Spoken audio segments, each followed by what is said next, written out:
We're on Corporation Street, where I used to live. Just up here was the buildings. They used to call it the cage. We were caged in. The police used to come in forwards. That was for protection. There's very little of it left. These flats are still standing though.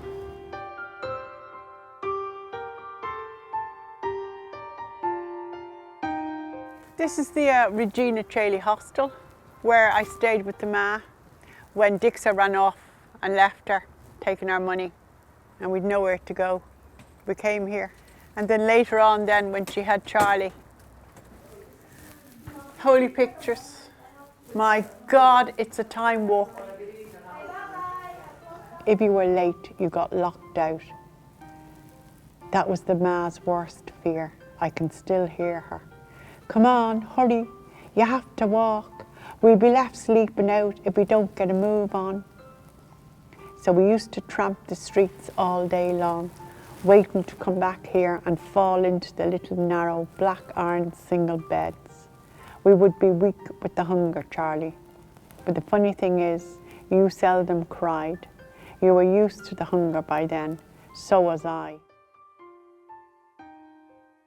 My old school, Rutland Street. This was one place actually where at least I didn't feel like a pariah, because most of the kids were poor paupers like myself. You could count on one hand actually what I've had in my lifetime of schooling. But education, yeah.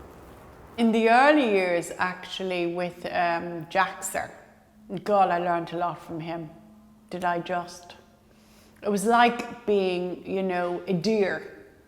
You've got predators, and he was the predator. You do learn to survive, yeah. I learned to be quick on my feet. You learn to read people. You can smell trouble a mile away.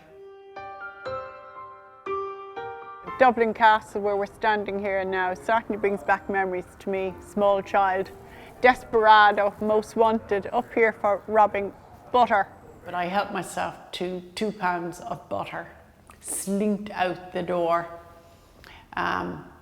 sold it, got 7 shillings for that. And that started my career in the butter business. Of course, that didn't satisfy the ma, you know. She was always moaning. And Jackson, of course, the money that I was bringing in, he wasn't satisfied with the 14 pounds a week. He wanted more. He started sending me out on a Thursday. And then it was a Wednesday. And of course, I was getting caught then. The door's over here, look. Over there is where the courts were. Being sent away by the courts for robbing to a convent, getting locked up. I was terrified. But you know, it was actually the making of me.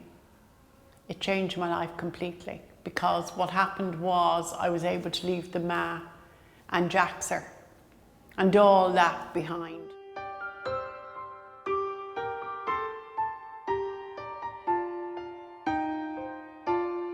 I saw that with Sister Eleanor, not to me, not to the other girls, but with the babies. We had little babies there, and she was very, very motherly with the little babies. I wanted that. It's awfully lonely, and the pain of not being liked by Sister Eleanor cripples me something terrible. All I want is a mammy, and she's the one I want. Even if I'm too old for all that caper now, I still want to be made a fuss of and have her call me pet and darling.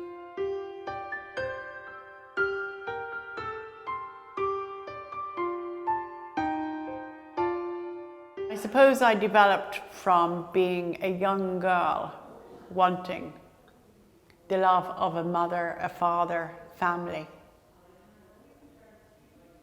to a woman with all of the passions of a woman.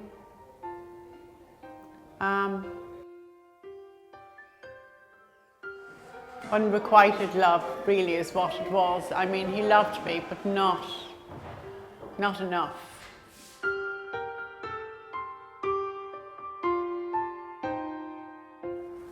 So this is it. This is where Jaxer spent the last days of his life. He came in those doors there, never came out. And it was from here, when I walked down those steps, is when my new life started. Now, Jaxer, it looks like your day of reckoning has come. You are now at the mercy of the world and his wife. So, there is a God in heaven. Oh yes, what goes around comes around. Jaxer, me bio. Jaxer dying was the trigger, actually, that led me off down the path of finding myself. The writing has been the making of me. I mean, this was something that I was doing just for myself. I wasn't doing it for my children. I wasn't doing it to achieve. This was something I was doing for myself, my soul. I wanted to find my soul. And so writing, going all the way back to the very beginning, as far as I could go, and finding the child I was. And she's now very much a part of me. She's real, she's little Martha. Oh, I do love her.